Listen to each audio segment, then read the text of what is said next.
Halo, selamat siang. Nama saya Dlakwini dan hari ini saya akan membahas mengenai materi sistem hukum dan sosialisasi mengenai anti korupsi. Latar belakang. Seperti yang kita ketahui, di Indonesia korupsi marak sekali terjadi. Faktor-faktor penyebab korupsi tersebut ada 4. Yang pertama adalah faktor politik.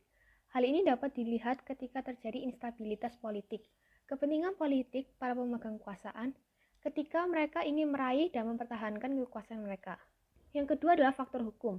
Dapat dilihat dari kedua sisi, yaitu sisi aspek perundang-undangan dan dari sisi lemahnya penegakan hukum. Ketiga adalah faktor ekonomi. Hal ini dapat dijelaskan dari pendapatan atau gaji yang mereka terima tidak mencukupi kebutuhan sehari-hari. Faktor organisasi. Hal ini terjadi karena organisasi membuka peluang atau kesempatan untuk terjadinya korupsi. Pentingnya gerakan anti korupsi. Gerakan anti korupsi penting karena dampak dari korupsi sangat signifikan, yaitu rusaknya struktur budaya dan moral akibat korupsi. Selain itu, dampak juga dapat berupa pertumbuhan ekonomi yang terhambat, ancaman inflasi, bertambahnya kemiskinan, dan lain-lain. Pembahasan konsep. Definisi korupsi itu sendiri adalah suatu tindakan dari seseorang yang menyalahgunakan sebuah kepercayaan dalam suatu masalah maupun organisasi guna memperoleh keuntungan pribadi.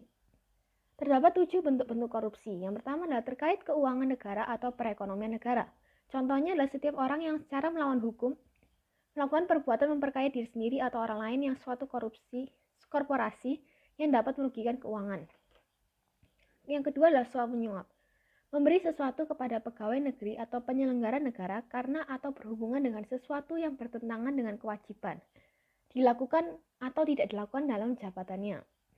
Penggelapan dalam jabatan, contohnya adalah pegawai negeri atau orang selain pegawai negeri yang ditugaskan menjalankan suatu jabatan umum secara terus-menerus atau untuk sementara waktu dengan sengaja menggelapkan uang atau surat berharga yang disimpan karena jabatannya. Pemerasan. Pegawai negeri atau penyelenggara negara yang dengan maksud menguntungkan diri sendiri atau orang lain secara melawan hukum atau dengan menyalahgunakan kekuasaannya memaksa seseorang memberikan sesuatu, membayar atau menerima pembayaran dengan potongan atau untuk mengerjakan sesuatu bagi dirinya sendiri.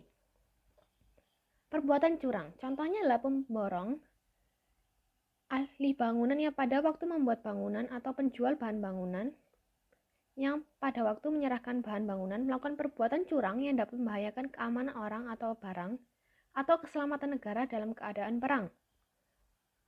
Benturan kepentingan dalam pengadaan, contohnya adalah seperti pegawai negeri atau penyelenggara negara baik langsung maupun tidak langsung dengan sengaja turut serta dalam pemborongan, pengadaan atau persewaan yang pada saat dilakukan perbuatan untuk seluruh atau sebagian ditugaskan untuk mengurus atau mengawasinya.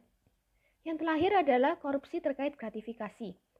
Contohnya, setiap gratifikasi kepada pegawai negeri atau penyelenggara negara dianggap pemberian suap apabila berhubungan dengan jabatannya dan yang berlawanan dengan kewajiban atau tugasnya. Contoh korupsi yang terkenal adalah kasus EKTP. Setia Novanto, mantan ketua DPR, memiliki peran penting dalam skandal korupsi yang merugikan negara sebesar 2,3 triliun rupiah. Jaksa akhirnya menuntut dengan pasal 2 ayat 1 Undang-Undang Nomor 31 Tahun 1999 yang telah diubah dengan Undang-Undang Nomor 20 Tahun 2001 dengan hukuman penjara 16 tahun, pencabutan hak politik selama 5 tahun, denda 1 miliar, dan pengembalian uang sebesar 7,3 juta US dollar. UU yang pertama adalah UU Nomor 31 Tahun 1999 yang menggantikan UU Nomor 3 Tahun 1971. Digantikan karena diharapkan lebih efektif dalam mencegah dan memberantas tindak pidana korupsi. Yang kedua adalah UU Nomor 20 Tahun 2001 yang menggantikan UU sebelumnya untuk lebih menjamin kepastian hukum, menghindari keanekaragaman penafsiran hukum, dan memberikan perlindungan terhadap hak sosial dan ekonomi masyarakat, serta perlakuan secara adil dalam memberantas tindak pidana korupsi. Bagian penutup. Terdapat 3 solusi korupsi. Yang pertama adalah represif.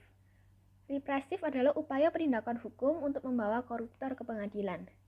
Dan ini dengan mengajak masyarakat untuk melakukan pengaduan masyarakat, karena pengaduan tersebut merupakan salah satu sumber informasi yang sangat penting. Represif dilakukan agar masyarakat takut untuk melakukan korupsi. Yang kedua adalah dengan perbaikan sistem. Perbaikan sistem perlu diterapkan untuk meminimalisir terjadinya tindak pidana korupsi dengan cara mendorong transparansi penyelenggaraan negara dan dengan memodernisasi pelayanan publik agar tidak dapat menimbulkan celah untuk terjadinya korupsi.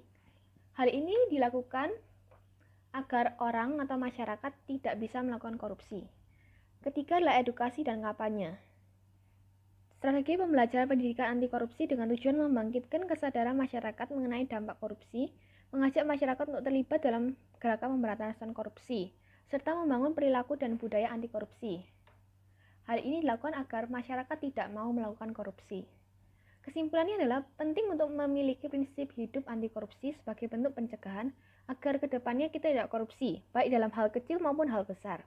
Nilai-nilai anti korupsi juga perlu diterapkan dari masa muda, karena korupsi merupakan tindakan melanggar hukum dan salah di mata Tuhan. Jadi Bible integration-nya diambil dari Keluaran 23 ayat 8. Suap janganlah kau terima, sebab suap membuat buta mata orang-orang yang melihat dan memutarbalikkan perkara orang-orang yang benar. Hal ini berhubungan dengan materi karena suap menyuap merupakan salah satu bentuk dari korupsi. Dan Alkitab mengajarkan kita untuk tidak melakukan korupsi, karena hal tersebut merupakan hal yang salah. Terima kasih telah mendengarkan.